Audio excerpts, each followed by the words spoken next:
Thank you. I think Paul Newman, a name that alone could make the entire film world bow in respect.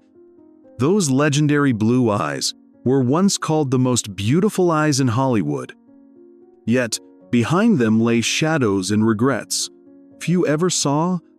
Newman was more than a celebrated actor, a speed-loving racer, or a generous philanthropist. He was also a man burdened with emotional scars and unforgettable loves. Before he became an icon, Newman was just a young man returning from the Navy, struggling to find his path in a vast, uncertain world. And by his side during those fragile years stood a woman who believed in him, who held his hand through the storms, Jackie Witte. They married in 1949, when Paul had nothing but dreams. Jackie, tall and striking, carried a quiet strength that steadied him, while Newman pursued acting at Yale Drama School, spending endless hours perfecting his craft. Jackie worked as a model, supporting the family and raising 3 children. She was not only his wife, she was his anchor, the one who held the foundation steady while he reached for the impossible. In those early years, Paul Newman was not the Hollywood star. He was a young husband, a young father, exhausted after rehearsals, clutching scripts late into the night.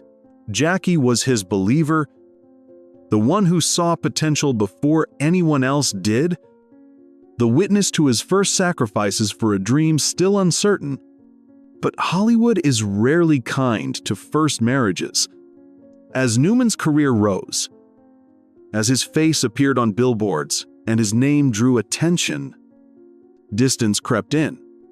Not just physical absence, but the emotional gap of a man torn between duty and temptation. And then, in the early 1950s, Joanne Woodward entered his life sharp, witty, fiercely independent. With her, Newman felt an irresistible pull. Jackie became the casualty of that love story. Their marriage dissolved, leaving heartbreak behind.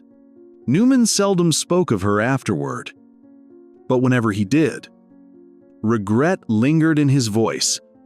She had been the one to love him before the fame, to build the ground beneath his feet, and for that reason, Jackie Witte was one of the women Paul Newman could never truly forget. If Jackie Witte was the woman of his youth, then Joanne Woodward was the eternal flame of Paul Newman's life. Hollywood crowned them the golden couple, proof that true love could endure under the blinding lights. Yet behind the glossy covers and fairy tale headlines lay a truth far more complex: passion and loyalty, but also temptation and pain. Paul first met Joanne in the early 1950s, while still married to Jackie. The connection was immediate, an invisible thread binding them. Joanne carried the Southern charm, sharp, witty, fiercely independent. She wasn't dazzled by Hollywood's glamour, and her strength only deepened Paul's fascination. It wasn't until his marriage to Jackie ended that Paul and Joanne came together. They wed in 1958, beginning a love story that would last over 5 decades. On screen, they burned with chemistry in the long, hot summer in Mr. and Mrs. Bridge. Off-screen, the fire was no less intense. Paul Newman often confessed, "Joanne was the greatest thing that ever happened to me." But their marriage was not without storms. Fame's demands, long separations, whispers of infidelity, all tested their bond. There were times when Paul strayed, moments of weakness that Joanne confronted with honesty and strength. She demanded truth, not illusions. That made their love unique. Joanne wasn't merely the wife behind the star. She was his compass, she encouraged his passions beyond acting, racing, philanthropy, business. She gave him a home to return to, a safe harbor beyond the spotlight. Paul once famously said, "I have steak at home. Why would I go out for hamburger?" A phrase meant to honor her. Though reality was not always so faithful, still, Joanne remained the flame he always returned to.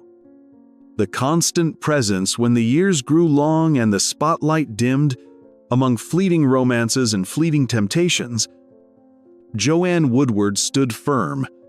She was love, home, and the eternal flame Paul Newman never escaped and never wanted to. Hollywood in the 1950s glittered like a grand stage, a place where the brightest stars rose and all too often fell. Among them, two pairs of blue eyes once met, Paul Newman and Marilyn Monroe. There was no official love story between them. Yet Marilyn became a silent ghost, lingering in Newman's memory for the rest of his life. Paul was hailed as the most handsome man in Hollywood, while Marilyn was immortalized as the eternal symbol of desire.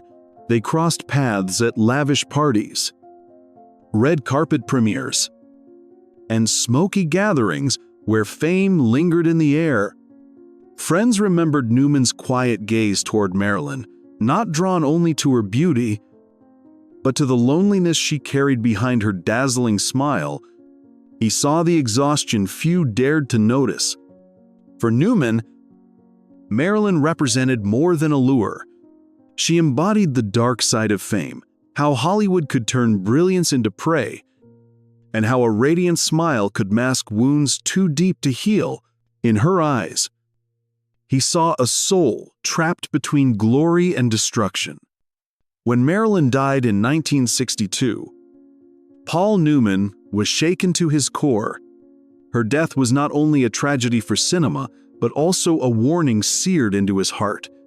She reminded him that even the brightest stars could vanish in solitude. Every time the spotlight hit him afterward, he thought of Marilyn, a haunting whisper. Don't let fame devour your true self.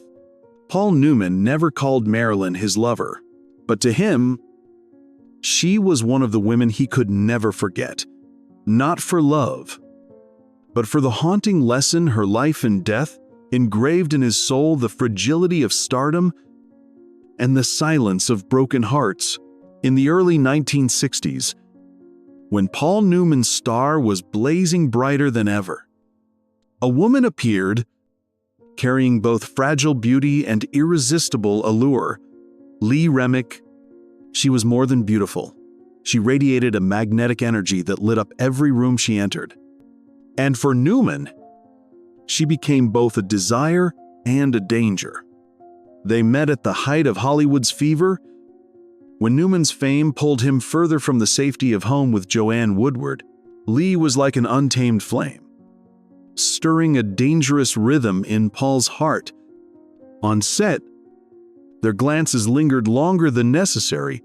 Off-set, late-night conversations turned into sleepless hours, where the lines between loyalty and temptation blurred. Neither ever admitted to an affair, yet Hollywood insiders whispered of an electric tension so palpable that entire crews felt it. Newman loved Joanne, but he was also human, susceptible to temptation. Remick represented that shadow side of desire, passion unchecked, dangerous freedom, a longing to step outside the rules he had built for himself. Remick herself was far from flawless. She carried personal struggles, heartbreaks that shaped her delicate strength. To Newman, that fragility made her even more captivating, like fire wrapped in glass, both beautiful and breakable. When Remick died of cancer in 1991, Newman spoke of her only in hushed, respectful tones. No confessions, no scandals, only silence. Yet in that silence lay an unspoken truth. She had marked him deeply. Remick was not love. She was temptation. And temptation always leaves scars. By the mid-1960s, Paul Newman was no longer just a star, he was an icon. And with such fame came temptations, perhaps none more intoxicating than Ursula Andress, the first Bond girl in Dr. No, who emerged from the sea as if sculpted by the gods, capturing the world's breathless attention. Born in Switzerland, Ursula embodied both wild freedom and elegant allure. She was the embodiment of Hollywood's reckless spirit, daring, fearless of scandal, and devastatingly seductive. When Newman and Andress met at a glittering Los Angeles party, the atmosphere shifted. Their chemistry was instant, charged, and dangerous. What they shared was never meant to last. It was not love, but a secret adventure for Newman, who longed to break free from the crushing weight of responsibility, fatherhood, and fame. With Ursula, he wasn't Paul Newman, the husband or the icon. He was simply a man surrendering to desire. The affair unfolded in shadows, late nights, whispered rendezvous, closed doors. Paul knew that one photograph could shatter everything: his career, his marriage with Joanne Woodward, his carefully built image, and yet the danger only made it more intoxicating. For Ursula, Newman was one of many lovers in a whirlwind life of beauty and freedom. But for Newman, she left a scar. In her, he saw his own weakness, the truth that even when he had steak at home, he couldn't always resist the hamburger sizzling outside. It was a bitter lesson, one he never admitted openly. Yet Ursula Andress remained etched in his memory. A dangerous chapter in the book of a man who appeared perfect to the world but was painfully human in private. As Paul Newman's story drew to a close, the world remembered him for his legendary blue eyes, his unforgettable films, and the image of a devoted husband beside Joanne Woodward. Yet behind that polished facade lay a man who had loved deeply, stumbled often, and carried the memory of women he could never forget. Jackie Witte, his first wife, was the harbor of his youth, the woman who believed in him when he had nothing. Though their marriage ended, Newman carried regret, knowing she had been the foundation upon which his career was built. Joanne Woodward was the eternal flame. Their 50-year marriage was never flawless, but it was strong enough to survive temptation, fame, and Newman's own weaknesses. Whenever he strayed, Joanne was the place he returned to. Marilyn Monroe, the haunting presence not through romance, but as the most fragile symbol of Hollywood. Her death was Newman's stark reminder of the price of fame. Remick, the sweet yet dangerous temptation, the woman who forced Newman to confront the thin line between love and betrayal, a memory both beautiful and painful, impossible to erase. Ursula Andress, the fleeting adventure, an affair that left Newman scarred with guilt. He knew it wasn't love, but an escape, a mistake that haunted him long afterward. Looking back, Newman once confessed, "I am not perfect. I am just a man who tried to love and live the best way I could." A simple truth, but one that captured a lifetime of glory and shadow, of devotion and regret. And in the end, it was Joanne Woodward, the woman who stood by him until his final breath, who proved that despite mistakes, true love could endure, could even triumph. Paul Newman did not just leave behind classics like Butch Cassidy and the Sundance Kid or The Sting. He left a legacy of kindness, of the eternal struggle between light and shadow within the human heart, the women who crossed his path: Jackie Witte, Joanne Woodward, Marilyn Monroe, Remick. Ursula Andress were not just romantic figures. They were pieces of the puzzle that revealed the real Newman, a man who loved, who erred, who regretted, and who always tried to rise again, though the world saw him as a legend with dazzling blue eyes. The truth was that Newman faced weakness, temptation, and regrets. What made him unforgettable was not perfection, but his honesty in admitting imperfection, his devotion to Joanne Woodward, his admiration for Marilyn Monroe, his regret over Jackie Witte, his temptation with Remick, his reckless escape with Ursula Andress, all came together to form a symphony of joy and sorrow, of light and shadow. That is Paul Newman, a man who lived fully, loved deeply, and left behind not just films, but lessons of the heart. Today, when we remember him, we don't just recall the piercing blue eyes on screen. We remember a soul scarred yet kind, flawed yet striving to make the world a little better than he found it. And you watching this video, if Paul Newman's story touched your heart, please take a moment to like, subscribe, and share this video so more people can discover the truths hidden behind Hollywood's spotlight. And if you'd like to support us in bringing more heartfelt stories like this, please click the Super Thanks button below this video. Your contribution keeps these timeless stories alive and helps us continue honoring the legends behind the limelight